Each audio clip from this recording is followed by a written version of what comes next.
Hi guys, my name is Deborah and in today's video, gagawa ko ng full documentation. Or hindi na full, almost na lang. Kasi hindi ako nakapag-document nung first trimester. So, nung first trimester ko, kwento ko na lang, pumunta kami sa OB. Nung time yun ng Women's Month. So, hindi ata kami na-accommodate ng maayos. Pinapabalik kami ng third month. Wala pang gamot yun. So, what I did is, natulog lang ako na natulog Like, natulog lang talaga. Kasi, ang feeling ko nun ay parang nasa barko. So, di mo alam yung kakainin mo. They call it food aversion. So in those 3 months, ang timbang ko talaga is 59 kg. So, almost 60. 59. And then, since hindi na nga ako makain, natutulog lang talaga ako. And ang nakapagpa-survive lang talaga sa akin is mangga. So, 59 kg ako nun. And then, the next month, naging 58 kasi nga, nabawasan, hindi na kumakain. But eventually, nagbago din naman yun. Agad. 60 kg na. Tapos, hindi rin ako umiinom ng folic kasi akala ko kailangan siya ng prescription. So, hindi naman pala kasi multivitamins lang yun. Ngayon, syempre, of course, as a mother syempre, nagpanic din ako noon. Kaya, mga around, nung mag-4 months na, naghanap ako ng ibang OB kasi nga, wala pa akong prescription and all, wala pang advice or anything. And then, ayun na, binigyan na nila ako nito. So, nakasulat dito yung first check-up, second check-up, third check-up, tapos yung kilo ko and yung mga prescriptions. And then the rest, wala nang laman. Okay, di ko alam kung may picture pa ako nung first trimester, pero i-insert ko na lang kung meron ba or wala, or kung ano pa yung ibang progress.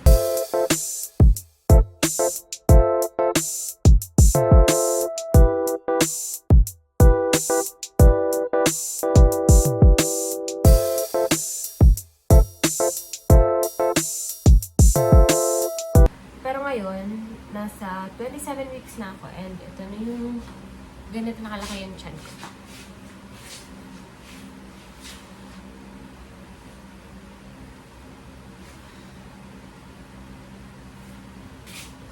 Hindi ko sure kung nakita nyo kasi naka-block ako. And ang kilo ko na ngayon ay 60.80.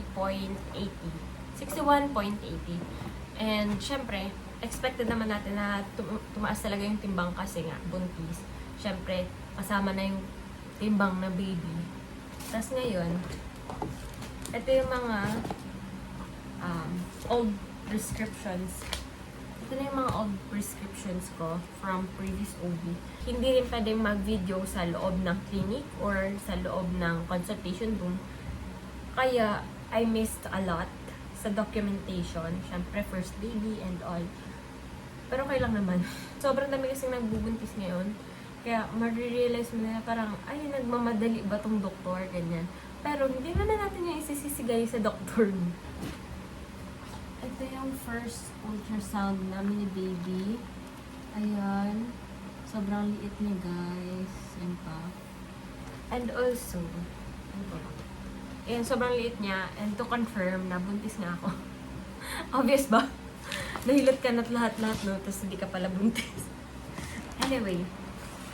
So, let's go na sa second trimester. So, ito na nga, 37 weeks.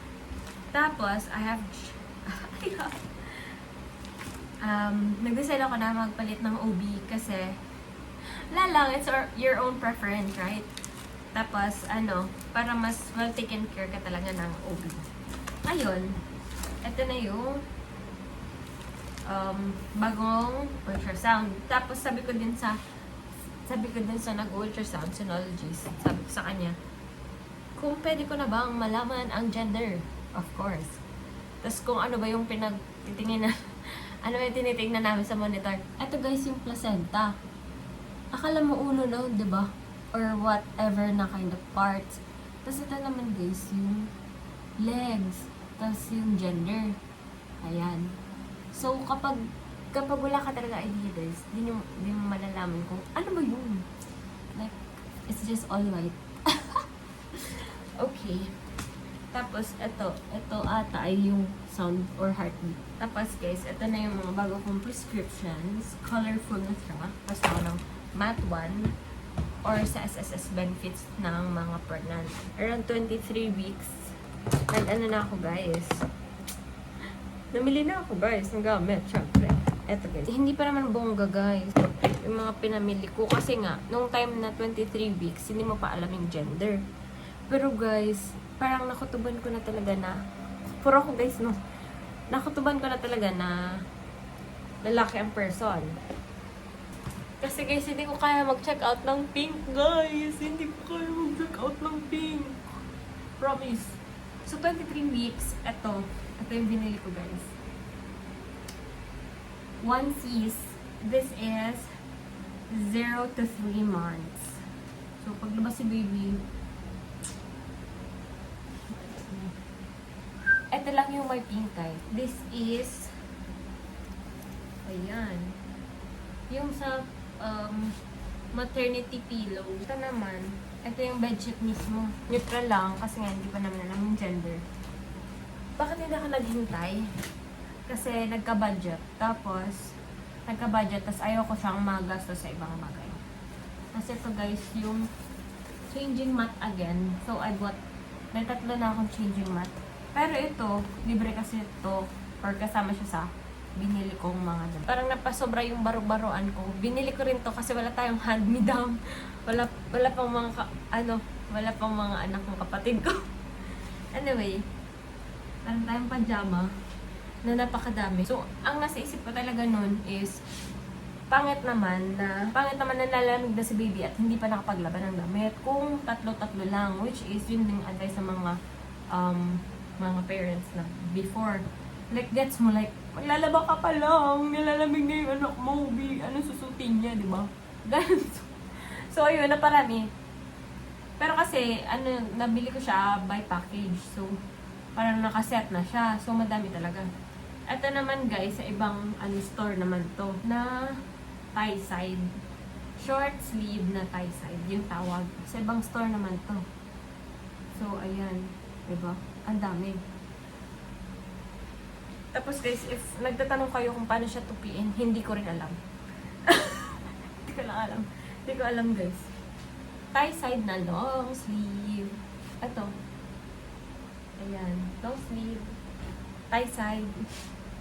And then, of course, hindi mawawala ang no sleeve. Tie side. Also have socks. Libre na din. Ay, kasama to. Hindi libre. Binili ko. Anyway, tapos may tatlong bib. Meron din dito guys na meron ding booties sa kamay and then sa head. Bonnet. Tapos meron tayo ng ito. Di ko alam yung purpose nito. Pero ang tawag dito ay big kiss. Siguro, iipitin. Ito guys, lampin din ang tawag dito. Ito guys, lampin din to guys. Lampin din yan. Siguro pag dito yan. Di ko alam. Bumili lang ako, nakapackage na siya. Tapos ito guys, yung favorite ko na color. Ito yung favorite ko na nabili ko sa baby stuff. Ito. Ayan. Tawag dito ay muslin na swaddle na lampin din at the same time. Ayan siya. So, ang purpose nito ay blanket, I guess. And to the next drawer. On the next drawer, we also have another set of pajama short sleeves. Cute guys. Oh. Ay, hindi to short sleeves. T-shirt. T-shirt siya, guys. Ganun na siya kay baby. Pipilitin natin. Oh. Ito shorts. Ito din shorts. Ito shorts din. And then, ito naman guys ay I think receiving blanket din to. Katulad ng mask. Tapos ito guys, lampin. So, you can use it here yata.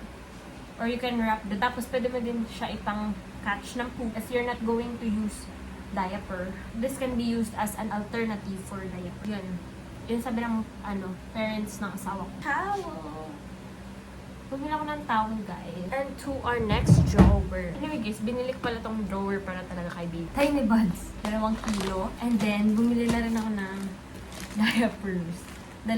Actually, gusto ko talaga pants. Ang bilhin ko. Pero ang nabili ko, tape. Ayan. Ang cute kasi ng packaging. Basta yung sa umbilical cord, wait again. Basta guys, yung sa umbilical cord, may curve na siya. You don't have to cut it. Oh, you don't have to cut. Di mo na siya kailangan guntingin or itupi. Yung sa may umbilical cord kasi may shape na siya. Just for the umbilical cord. Kasi tape na lang kasi hindi natin alam measurement ng baby pa. Although, may newborn naman talagang pants, right? Tapos ito guys, baby bath. Sabi lang hindi pa, pinapaliguan na yung baby pero hindi pa daw sinasabunan. So, hindi ko alam kung kailan niya ito magagamit, kung magagamit niya na ba ito sa hospital. Pero, syempre, dadalhin ko lang. Anyway guys, madami pa akong kulang. Nasal, thermometer. Wala pa naman akong gatas. Wala pa akong gatas guys, pero bumili na ako ng breast milk storage. After ko mabili ito, just a few months or weeks, nagkaroon ng issue si Avent na regarding sa plastic bottle na may chemical, something na naiinit, ganun. Nabili ko na, tas hindi pwede return, tas ang mahal pa. Like guys, ang mahal. Kung sa mall price, 4K. Pero yung nabili ko kasi siya sa, parang branded reseller din. Sa reseller din, around 2K. Anyway, ito guys, changing mat again. Fabric softener, natural baby bottle wash. Kasi, syempre, bago gamitin, hugasan. Anyway, guys, bumili na rin ako ng clean fan. Wipes. Tapos, scented to siya. Bumili pa ako ng unscented. Di pa dumating. Bumili din ako nito, guys. Tapos, nakabox. Tapos, nakabox pa siya kasi baka malikabukal. Ito siya. Of course, wala akong planong i-unbox siya sa video. Pero magagamit nyo na lang siya kapag ginagamit na namin pag lumabas sa baby. Bumili ako ng Doppler.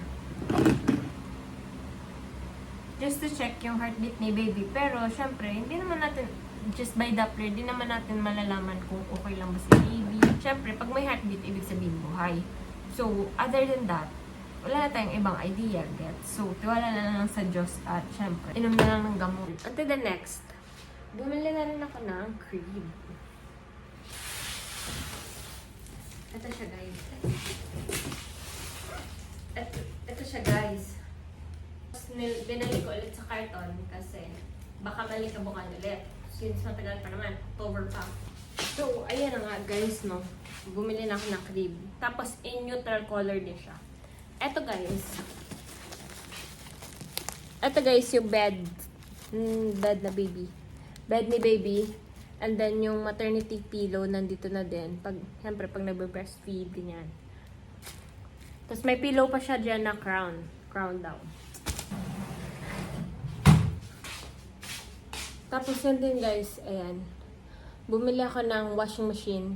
So, kahit konti lang yung lalabahan mo, okay lang. Hindi ka manghinayang sa tubig, sa sabon, sa kuryente. And aside from that, like, you can just throw it there, all the stuff. Ng mga baby. Payat pa ako dito, guys. Anong timbang? 55. 55 kg. Kamukha ko ba? Tapos ito naman, guys, yung poging tatay. Lapin nyo dyan. Ito, guys. Yan. Basta yung naka-pink. Ayun lang. Yun lang, guys. Bye.